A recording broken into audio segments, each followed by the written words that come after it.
الحمد لله رب العالمين والصلاة والسلام على سيد الأنبياء والمرسلين محمد وآله وصحبه أجمعين اما بعد۔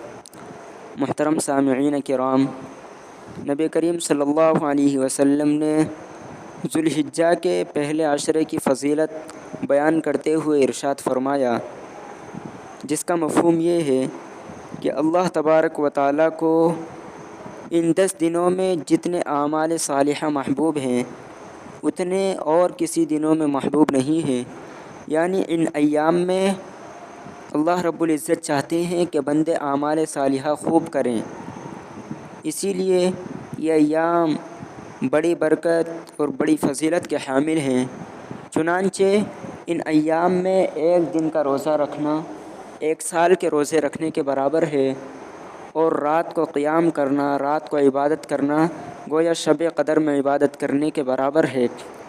اسی لیے ان ایام اور ان راتوں میں ہم سے جتنا ہو سکے ہم خوب اللہ رب العزت کی عبادت کریں، دنوں میں روزہ رکھیں اور راتوں کو عبادت کریں۔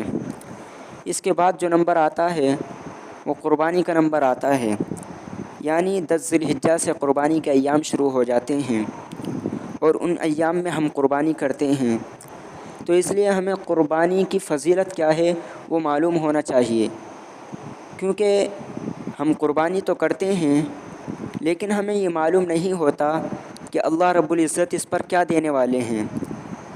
اگر ہمیں معلوم ہوگا تو ہم ثواب کی نیت سے کریں گے کہ اللہ رب العزت اس پر یہ عطا فرمائیں گے، تو ہم قربانی کرتے ہوئے خوش ہوں گے اور اجر و ثواب کی امید رکھیں گے۔ تو دیکھیے، قربانی کی فضیلت میں نبی کریم صلی اللہ علیہ وسلم نے ارشاد فرمایا، جس کا خلاصہ یہ ہے کہ قربانی کرنے والے کو اللہ تبارک و تعالی اتنی ہی نیکی عطا فرماتے ہیں جتنی قربانی کے جانور کے بدن پر بال ہوتے ہیں۔ یعنی قربانی کے جانور کے بدن پر جتنے بال ہوں گے اللہ رب العزت اتنی ہی نیکیاں قربانی کرنے والے کو عطا فرمائیں گے، اور قربانی کے جانور کا خون زمین پر گرنے سے پہلے اللہ رب العزت اس کو مقبول فرما لیتے ہیں۔ اب غور کرنے کا مقام ہے کہ ایک جانور کے بدن پر کتنے بال ہوتے ہوں گے، تو اللہ رب العزت ہر بال کے بدلے ایک نیکی عطا فرمائیں گے، تو سوچئے کہ کتنی نیکیاں ہو جائیں گی۔ تو اسی لیے اس اتنے بڑے اجر و ثواب کو دیکھتے ہوئے جن حضرات پر قربانی واجب نہیں ہے انہیں بھی چاہیے کہ وہ قربانی کر لیں، تو ان کے لیے بڑی اچھی بات ہے۔ لیکن جن پر قربانی واجب ہے ان کو تو کرنا ہی ہے۔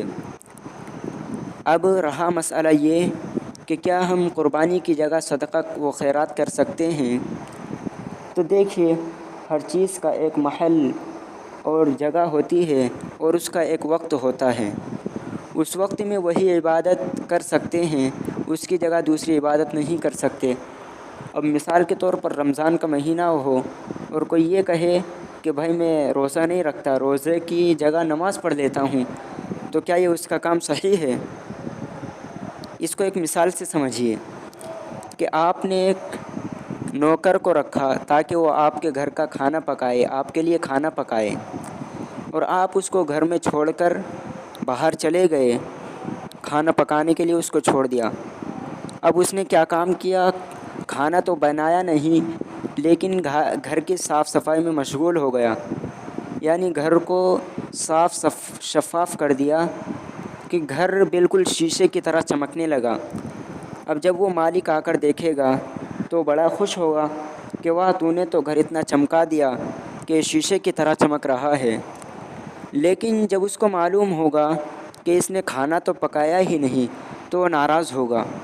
اس کی ناراضگی کی وجہ کیا ہے کہ بھائی جس عمل کے لیے میں نے تجھے رکھا تھا وہ عمل تو نے کیا نہیں، اور تو دوسرے عمل میں لگ کر اس عمل کو چھوڑ دیا۔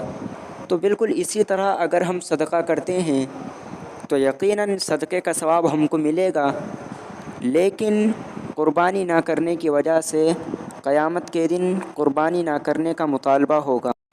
اب ایک اشکال یہ ہوتا ہے کہ اگر سب لوگ 3 دن لگاتار قربانیاں کریں گے تو سارے جانور ختم ہو جائیں گے تو پھر سال بھر کیا کھائیں گے؟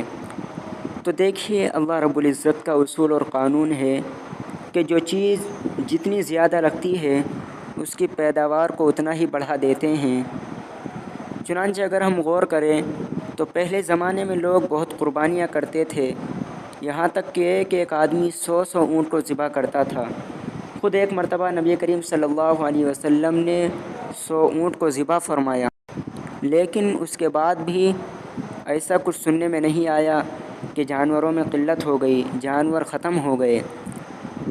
اس کی مثال بالکل اسی طرح ہے کہ کسی کا کنواں ہو اور وہ کنویں سے پانی اس لیے نہ نکالتا ہو کہ اگر وہ کنویں سے پانی نکالے گا تو پانی ختم ہو جائے گا، حالانکہ جتنا وہ پانی نکالے گا وہ کنویں کا پانی اتنا ہی بڑھے گا۔